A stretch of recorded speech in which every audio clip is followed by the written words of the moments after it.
The death toll from Venezuela's devastating twin earthquakes has doubled. Acting President Delcy Rodriguez put the number of fatalities from Wednesday evening's event at 589, with about 3,000 injured. Foreign rescue workers are arriving to assist local rescuers, many of whom have few tools to help them move rubble, blocking access to thousands of trapped victims.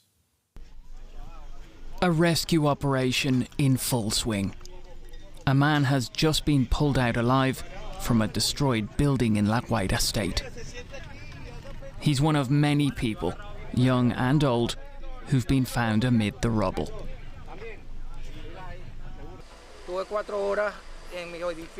I was in my building for 4 hours until I was rescued by civil defence. At least I think it was them. They didn't have many tools. They couldn't find a chisel, a drill, a grinder, so they went at it with their fingernails. I also helped because they passed me a tool. It saved me because I had a lot of furniture in my home and it protected me from the rubble.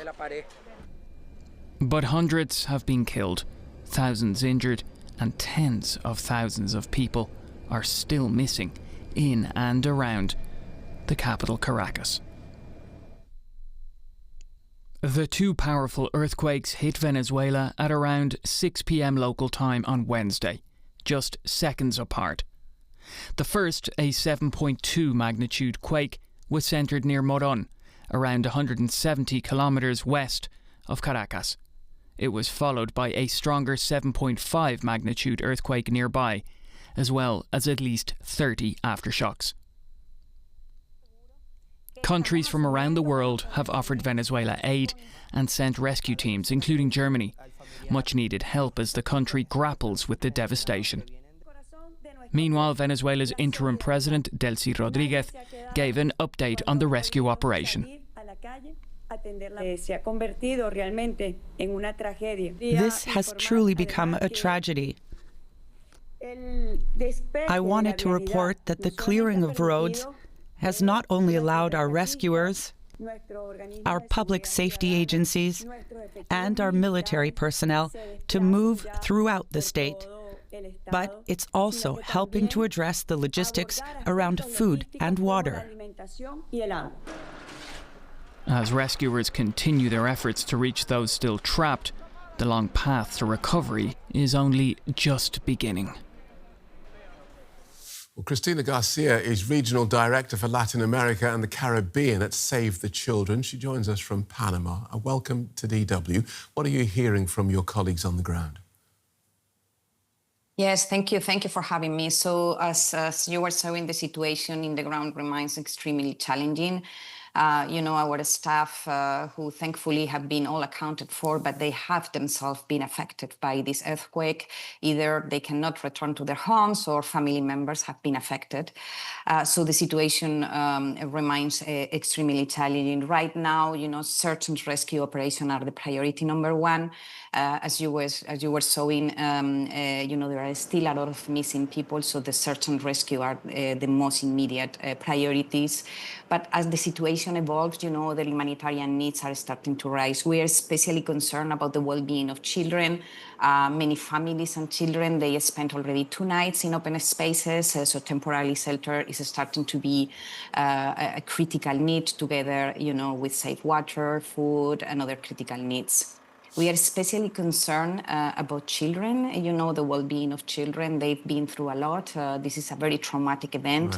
Right. So, immediate psychosocial support is very much needed, and our teams are already starting to mobilize to provide this assistance, as well as protection. We know from other emergencies that children are especially vulnerable to this type of situation. So, they are especially vulnerable to abuse and other type of situations when these type of emergencies arise. And you mentioned the number of missing there. I think hundreds dead, thousands injured, tens of thousands missing. How is the search for missing people coordinated?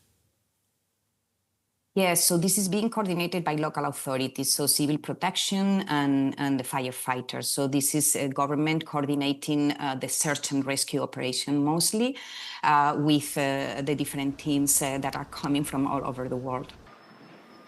Right. So, I mean, how does that work? If I'm a parent and I'm worried about the whereabouts of my children, what do I do? So, the search and rescue operations, there is a team coordinating where every team needs to go. And then for, the most humanitarian operations, we are coordinating as Save the Children together with UN, OCHA, the UN Humanitarian Affairs Offices for Humanitarian Assistance, and with other international NGOs. We are doing needs assessment to assess what are the most critical and immediate needs, coordinating this with other international organizations. And it's very important that you raise the coordination, because in this type of emergencies, coordination is always very challenging, but equally important. This disaster has prompted the government in Caracas to lift its 2-year ban on the X social media platform. What sort of role can social media play in a disaster like this? So, social media are very important in this type of emergencies to keep people connected with their loved ones. That's the first one. The second, to receive timely information on where to find assistance. But for organizations like ours, it's also very important to communicate to other countries what is happening on the ground, so that we can, raise the support from others that is needed to respond to the most immediate needs. OK, thanks for joining us, Cristina. Cristina Garcia from Save the Children. Thank you so much for having me.